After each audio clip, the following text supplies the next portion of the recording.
இனிமே எல்லா செக்லயும் நீங்க தான் சைன் போட்டு கொடுக்கணும். எம்டி எல்லா ரைட்ஸையும் உங்களுக்கும் சக்தி சாருக்கும் கொடுத்துட்டாரு. சக்தியா உங்களை சந்தேகப்பட்டு பேசிட்டு வந்தாரு. நீங்க நடிக்கிறதா அம்மா கிட்ட சொன்னாருங்கய்யா.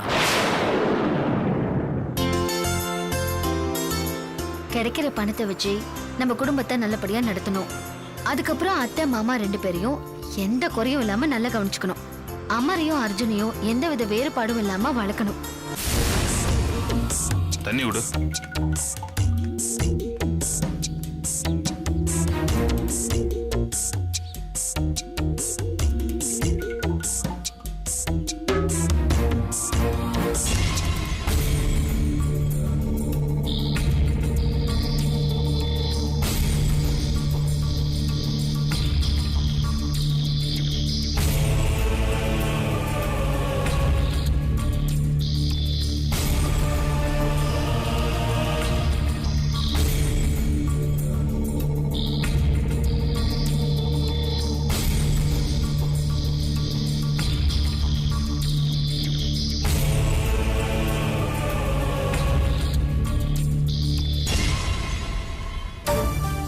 சார், அந்த பொண்ணு யாரு?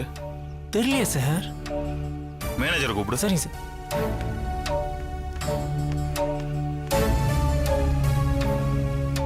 கிளைண்ட் என்ன தயாரத்துவான்? டைரக்டர் சார் உங்களை உடனே வர சொல்றாரு.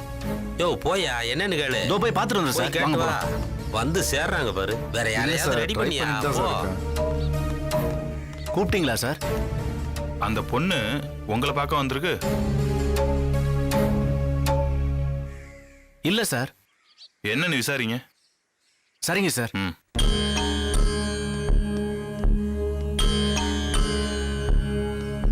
மேடம், உங்களை யார் கூட்டிட்டு வந்தது? நான் தான். நீங்க ஏஜென்ட்டா? அது இல்ல. ஏஜென்ட் அப்படிலாம் எனக்கு தெரியாது. நான் இவ புருஷன். இங்க ஒரு வேலை இருக்குன்னு சொன்னாங்க, அதனால தான் வந்தோம். வேலைக்கா? ஆமா சார். இங்க கேஷியர் வேலை இருக்குன்னு பாலகிருஷ்ணன் சார் சொன்னாரு. அதுக்கு தான் இங்க வந்திருக்கோம். ஓ, பாலகிருஷ்ணன் சார் சொன்னாரா? ஆமா சார். கொஞ்ச நேரம் வெயிட் பண்ணுங்க, நான் போய் சொல்லிட்டு வரேன். ரொம்ப நேரமா வெயிட் பண்ணிக்கிட்டு இருக்கோம். நான் சொல்லிட்டு வந்து அழைச்சிட்டு போறேன் சார். கொஞ்சம் வெயிட் பண்ணுங்க சார். இன்னும் எவ்வளவு நேரம் ஆகுமோ? சார், அவங்க நடிக்க வரலையா? கேஷியர் வேலை விஷயமா பாலகிருஷ்ணன் சார் பார்க்க வந்திருக்காங்க. கேஷியர் வேலை விஷயமா? ஆமா சார். அந்த பொண்ணு இந்த ஆடுக்கு கரெக்டா இருக்கும். அவங்கள உள்ள வர சொல்லு, நான் ப்ரொடியூசர்ட்ட பேசுறேன். சரிங்க சார். என்ன அவங்களோட பெரிய தொந்தரவா இருக்கு? என்ன சார் பண்ண முடியும்? நீ ஆர்டிஸ்ட் சொதப்புறதுக்குலாம் உன்னாலயே எனக்கு பெரிய லாஸ் ஆகும் போல இருக்கு. வாங்க சார். என்ன சார், இப்போ என்ன சார் பண்ணலாம்? அது விஷயமா தான் பேச வந்தேன். ஜெயராஜ் சார், கேமராமேனை வெயிட் பண்ண சொல்லு, நான் வந்தேன். Okay sir. சார், வந்தவங்க யாருமே சரியில்லை. சார் சார், இன்னும் 4 நாளைக்குள்ள கிளைண்ட்டுக்கு இந்த ஆடை கொடுத்தாகணும் சார். ஒன்றும் பிரச்சனை இல்லை சார். நீங்க கேஷியர் வேலைக்கு ஒரு பொண்ணு வர சொல்லிருக்கீங்களே? ஆமா சார். அந்த பொண்ணு வெளியில தான் இருக்கு. நான் இப்ப அவளை பார்த்தேன். அவளுக்கு கேமரா ஃபேஸ் இருக்கு. நம்ம ஆடுக்கு அவளை யூஸ் பண்ணலாம்னு நினைக்கிறேன். அப்படியா சார்? ஆமா சார், ஹீரோயின் லுக் இருக்கு சார். நீங்க சொல்லிட்டீங்கல்ல, அப்புறம் என்ன? Okay sir. ஆனா கேஷியர் வேலைக்கு வந்தவா ஆக்டிங்க்கு ஒத்துக்கலாம்னு தெரியலையே. பேசி பாப்போம் சார். சரிங்க சார், வாங்க போய் பேசலாம். அப்பா, நீ போய் கார் கிட்ட வெயிட் பண்ணு. இன்னும் ஆளு காணோம். மேடம், சார் உங்களை உள்ள வர சொன்னாரு. வாங்க போலாம். சரி, थैंक यू. வாங்க. சார், நீங்க இங்கே வெயிட் பண்ணுங்க. மேடத்தை மட்டும் தான் வர சொன்னாங்க. நீங்க உட்காருங்க. வாங்க மேடம். நான் வந்துடுறேங்க. போயிட்டு வா. இங்கே இருங்க, எங்கேயும் போயிடாதீங்க. சரி.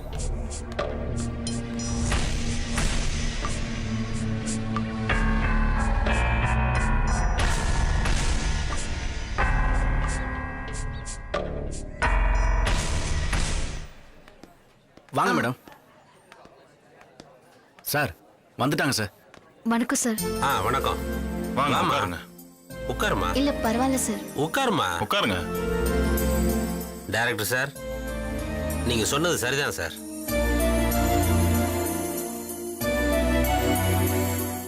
உன் பேர் என்ன சொன்னமா?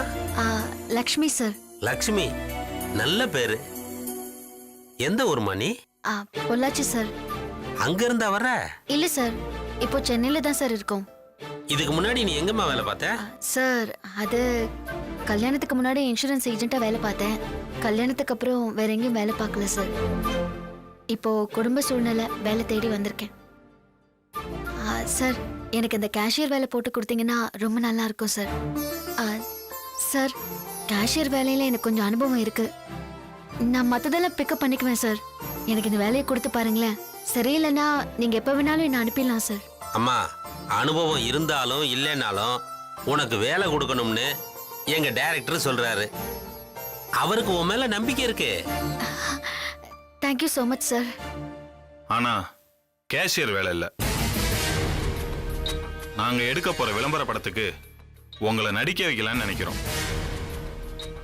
சார் நடிப்பெல்லாம் இல்ல சார், அதெல்லாம் எனக்கு அம்மா. சரிப்பட்டு வராது சார்.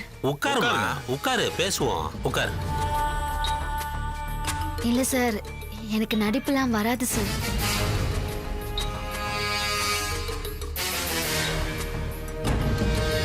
நீங்க இந்த ஆட்ல நடிச்சா சரியா இருக்கும்னு நான் நினைக்கிறேன். ஐயோ சார், நான் இதுக்காகலாம் வரல சார். எனக்கு கேஷியர் வேலை இருந்தா கொடுங்க, இல்லைன்னா வேற ஏதாவது பார்க்கறதுனால கொடுங்க சார். சார் நடிக்கிறதெல்லாம் என்னால கண்டிப்பா முடியாது சார். உங்களை எப்படி நடிக்க வைக்கணும்னு எனக்கு தெரியுமா? ஏன் பொறுப்பு, நீங்க ஏன் கவலைப்படுறீங்க? ஐயோ சார், நான் அந்த அர்த்தத்துல சொல்லல. இது பாருங்க, எங்க ஃபேமிலிக்கு இதெல்லாம் ஒத்து வராது சார். இப்பெல்லாம் இது சாதாரணமா? நடிக்கிறத எல்லாருமே ஒரு ஹாபியா பார்ட் டைம் ஜாப்பா பண்ணிட்டு இருக்காங்க. சார் இல்ல சார், ஃபேமிலிக்கு இது ஒத்து வராது, அவ்வளவுதான் சார். இது ஒரு விளம்பர படமா? ரொம்ப டீசெண்டா தான் காட்ட முடியும். அப்படிதான் எடுப்போம். நீங்க ஒன்றும் பயப்படாதீங்க. சார் சாரி சார், என்னால இது முடியாது சார். இத பாருங்க, எவ்வளோ பேரு இந்த வாய்ப்பு கிடைக்கலன்னு காத்துக்கிட்டு இருக்காங்க, அலையிறாங்க, போராடுறாங்க. அவங்களுக்கெல்லாம் கிடைக்காத வாய்ப்பு உங்களுக்கு கிடைச்சிருக்கு. நல்லா புரிஞ்சுக்கோங்க. விளம்பர படத்துல நடிச்சிட்டு வரவங்க தான் இன்னைக்கு பெரிய ஸ்டாரா வந்திருக்காங்க. இல்ல சார், நீங்க என்ன சொன்னாலும் எனக்கு இதுல இன்ட்ரெஸ்ட் இருக்கணும்ல சார்.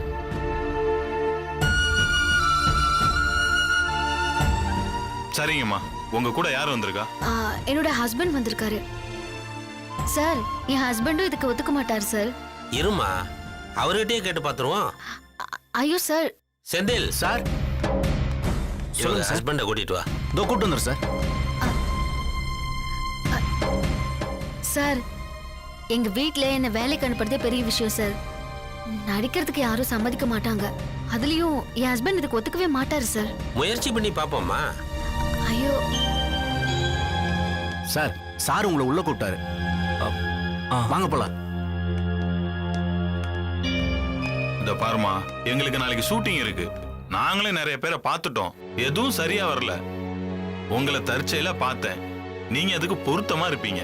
அதனாலதான் ப்ரொடியூசர்ட்ட சொன்னேன். நீங்க என்ன செலக்ட் பண்ணது ரொம்ப சந்தோஷமா இருக்கு சார். ஆனா என்ன பண்றது, எனக்கு இதுல இஷ்டமே இல்ல. இங்க இருக்காங்க சார், அவர் வந்துட்டாரு. என்ன லக்ஷ்மி, எனக்கு ஏதாவது வேலை கேட்டியா? அதெல்லாம் எதுவும் கேட்கலங்க. உங்ககிட்ட அவர் பேசணும்னாரு சார். இவர்தான் என்னோட ஹஸ்பண்ட். வாங்க. வணக்கம். வணக்கம் சார். உட்காருங்க, உட்காருங்க. உட்காருங்க. நான் தான் இந்த விளம்பர படத்தோட தயாரிப்பாளர். ஓ, வணக்கம் ம். சார். எப்படியாவது என் லக்ஷ்மிக்கு ஒரு வேலை போட்டு கொடுத்துருங்க சார். அப்படியே எனக்கும் ஒரு வேலை கொடுத்தீங்கன்னா நல்லா இருக்கும். நாங்க தரணும் தான் சொல்றோம், ஆனா அவங்க தான் வேணான்றாங்களே. ஏன் லக்ஷ்மி, சம்பளம் கம்மியா சொல்றாங்களா? பரவாயில்ல, ஒத்துக்கோ. வெற்றி. எனக்கு ஒரு வேலை கிடைச்சதுன்னா அதை வச்சு அட்ஜஸ்ட் பண்ணிக்கலாம். ஐயோ இல்லங்க, அவங்க சொல்றது கேஷியர் வேலை இல்ல, ஆ, நடிக்கிற வேலை. சார், நடிக்கிற வேலையா? ஆமா சார், நடிக்கிற வேலை தான்.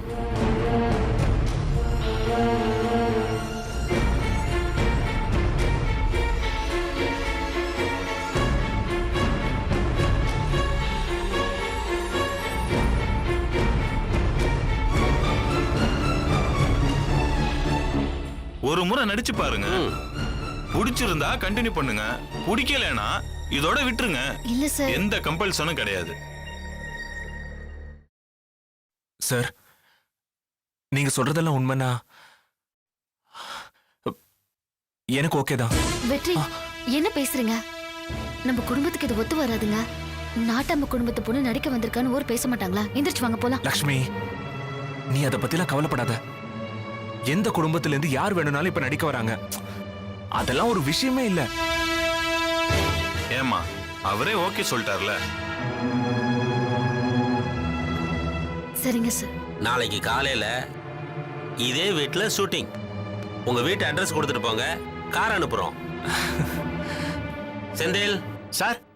இந்த பாரு, இவங்க அட்ரஸ் வாங்கிட்டு ஓகே சார். இவங்களை பார்த்து அனுப்பிச்சுடுப்பா. சரிங்க சார். சார் இவங்க இந்த ப்ராஜெக்ட்ல நடிக்கட்டும், அதுக்கப்புறம் உங்க லைஃப் எப்படி மாறுதுன்னு பாருங்க. போயிட்டு வாங்க. தேங்க்யூ ரொம்ப சார். நன்றி சார். நாங்க வரோம். போயிட்டு வாங்க. வாங்க வாங்க போலாம். வாங்க மேடம். ஓகே தானே சார்? வா.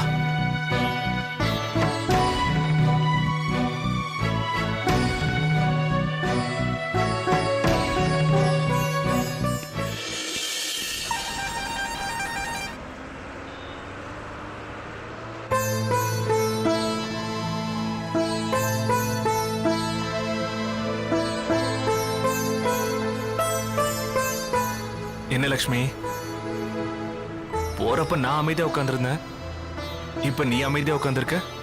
நாம ஒண்ணு நினைச்சு போனோம், அங்க ஒண்ணு நடக்குது. எப்படியோ வேலைன்னு ஒண்ணு கிடைச்சிருச்சுல்ல. இல்ல வெற்றி, இந்த வேலை எனக்கு பிடிக்கல. மேக்கப் போடுறது, மாடர்ன் Dress இதெல்லாம் சுத்தி ஆம்பளைங்க சரிப்படாது வெற்றி. என்ன லக்ஷ்மி, மேக்கப் எப்பவுமா போட்டுக்க போற? ஷூட்டிங் சமயத்துல மட்டும்தானே போட்டுக்க போற. அப்பவும் போட்டுக்கணும்ல.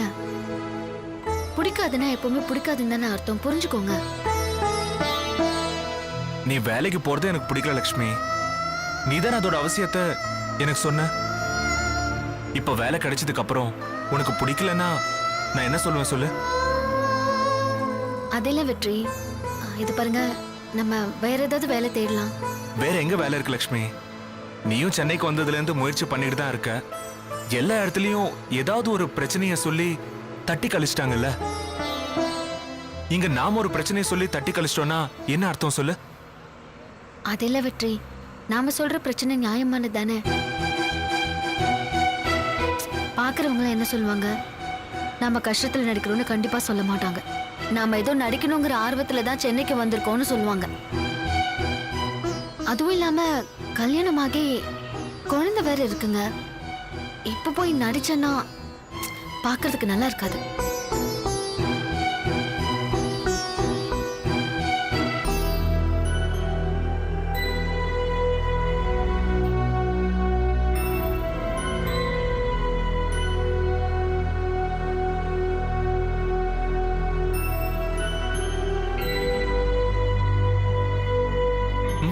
என்ன, நான் பாட்டுக்கு இங்க கவலையா உட்கார்ந்துட்டு இருக்கேன், போற ஒரு பொண்ணுங்களை சொல்லி விட்டுட்டு இருக்கீங்க. எனக்கு அப்படி ஒரு தலையெழுத்து இல்ல லக்ஷ்மி. ஏன்? அதுக்கும் தலையெழுத்துக்கும் என்ன சம்பந்தம்? ஆமா, இல்லாதவங்க தான் இருக்கிறத பார்த்து சொல்லு விடுவாங்க, பொறாமப்படுவாங்க. எனக்கு தான் தேவதை மாதிரி ஒரு மனைவிய கடவுள் கொடுத்திருக்கானே. நான் எதுக்கு தெருவுல போறதெல்லாம் பார்த்து சொல்லி விட போறேன்? சரி, அப்ப வேற எதை பாத்தீங்க? அது அப்புறம் சொல்றேன். சரி, ஒரு விஷயம் சொல்லு, உனக்கு எந்த நடிகையை பிடிக்கும்? என்னங்க இது, சம்பந்தமே இல்லாத கேள்வியை கேக்குறீங்க? சம்பந்தம் இருக்கு. முதல்ல நீ பதில சொல்லு, சம்பந்தத்தை நான் அப்புறம் சொல்றேன். எனக்கு நயன்தாரா பிடிக்கும், அப்புறம் கீர்த்தி சுரேஷ் பிடிக்கும், சமந்தா பிடிக்கும். அவ்வளவுதான். ஏன் கேக்குறீங்க? அவ்வளவுதானா? ஒருத்தரை மறந்துட்ட. யாரு? ஜோதிகாவை மிஸ் பண்ணிட்டேன். அவங்க எத்தனை விளம்பரத்துல நடிச்சிட்டு இருக்காங்க தெரியுமா? என்ன பேசுறீங்க? அவங்க நடிகைங்க, நடிப்பாங்க தான்.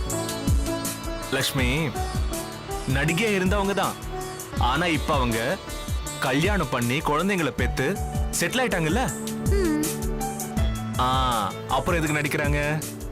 அது நிச்சயமா பணத்துக்காக நடிக்க மாட்டாங்க, அவங்களுக்கு பிடிச்சதுனால பண்றாங்க. நடிக்கிற வாய்ப்புங்கிறது கடவுள் தந்த வரம் மாதிரி. அதுக்காக ஆரம்பத்துல அவங்க எவ்வளவு போராடி இருப்பாங்க. கிடைச்சதுக்கு அப்புறம் அதை தக்க வச்சுக்கிறதுக்கு அவங்க எவ்வளவு பாடுபட்டிருப்பாங்க.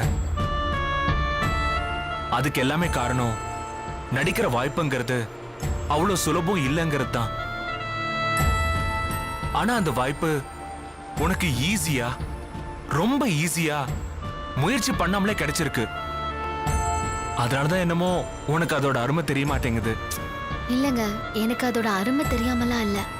எனக்கு அதுல இஷ்டம் இல்லைங்கிறது தான் இப்ப பிரச்சனையே. ஏன் இஷ்டம் இல்ல? ஆம், என்ன சொல்றது,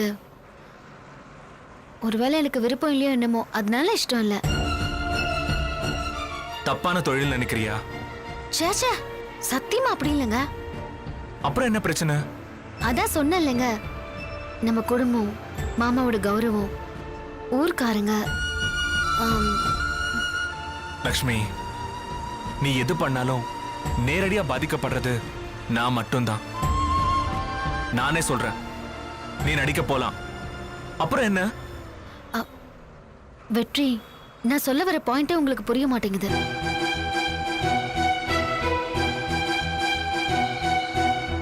எனக்கு புரியாம இல்ல லக்ஷ்மி, புரிஞ்சிடுச்சு. உன் மனசுக்குள்ள ஏதோ ஒண்ணு தடுக்குது. அது என்னன்னு நீ யோசிக்கணும். அதை தாண்டி இதுல வேற எதுவுமே இல்ல. உன்னை சமாளிச்சிடலான்னு நான் வேற அவங்களுக்கு வாக்கு கொடுத்துட்டு வந்துட்டேன். சரி, உன் இஷ்டம்.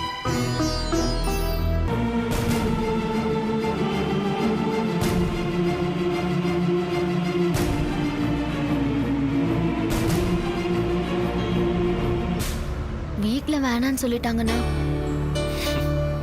வீட்ல வேணான்னு சொன்னா எனக்கும் வேணாம் தான். சரியா? அப்போ ஓகே, பேசி பார்க்கலாம். அவங்க ஓகே சொன்னா ஓகே. அப்படியா? அப்போ நான் வெற்றி, இது பஸ், கை எடுங்க. ஆ?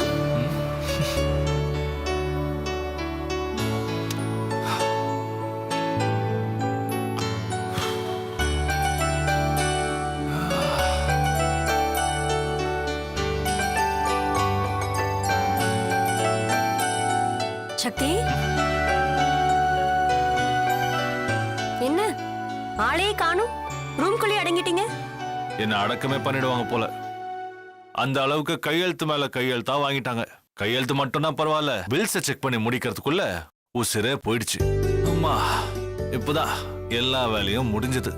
பின்ன பெரிய பதவினா சும்மாவா? பொறுப்பும் அதிகமா தான் இருக்கும், வேலையும் அதிகமா தான் இருக்கும். உனக்கு மட்டும் சிம்பிளான வேலை. சும்மா கையெழுத்த போட்டு செக் நின்றதெல்லாம் ஒரு வேலையா? ஹலோ ஹலோ, அங்கதான் அதிக வேலையே இருக்கு. பில்ஸ பார்த்து அது உண்மைதானான்னு செக் பண்ணணும். பில்ஸ பாஸ் பண்ணவங்க ஏதாவது கோல்மால் பண்ணிருந்தா யார் பதில் சொல்றது? இது பார், நான் பாஸ் பண்ற பில்ஸ நீ செக் பண்ணவே தேவையில்ல. அப்படியே பாஸ் பண்ணிடலாம். அந்த அளவுக்கு பெர்ஃபெக்ட்டா இருக்கும். ஏன், நீங்க தான் கமிஷன் வாங்கிட்டு பில்ஸ பாஸ் பண்ணுவீங்களா? யாரு? நானு. என்ன கமிஷன் பார்ட்டின்னு சொல்றியா? இருக்கலாம். எந்த புத்துல எந்த பாம்பு இருக்குமா யார் கண்டா? ஏய், இரு. உன்ன ஐயோ சக்தி, நான் சும்மா சொன்னேன், எங்க சும்மா சொன்னேன்.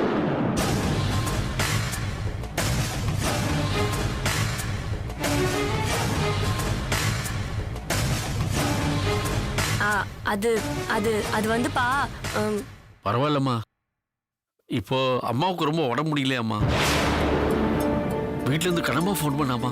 அம்மாக்கு திடீர்னு என்னப்பாச்சு? அது இல்லம்மா, நீ போனதுல இருந்தே கவலையில சரியா சாப்பிடாம இருந்தா. அப்பவே அவ உடம்பு முடியாம போயிடுச்சு. இப்போ ரொம்ப முடியலையா, டாக்டர் போய் பார்த்துட்டு வந்திருக்காங்க.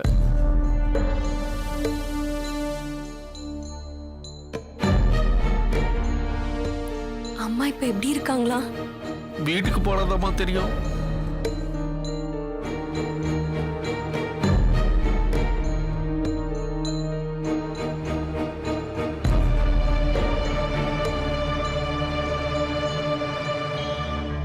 அனுமா, உங்க 2 பேரும் பார்க்கணும்னு சொல்றாளாமா. வரீங்களாமா? போலாம்ப்பா. நான் வரல. சக்தி, அம்மாக்கு முடியலன்னு சொல்றாருல. எனக்கு வேற வேலை இருக்கு, நாங்க போயாகணும்.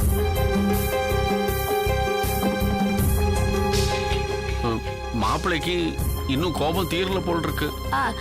அதெல்லாம் எதுவும் இல்லப்பா, ஏதோ வேலைதான் போல இருக்கு. நம்ம போலாம் வாங்க.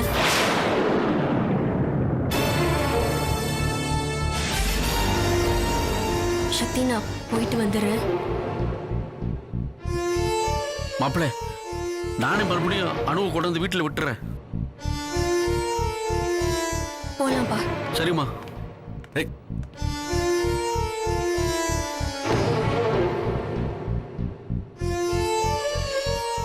என்கிட்ட ஒரு வார்த்தை கேட்காம போறா.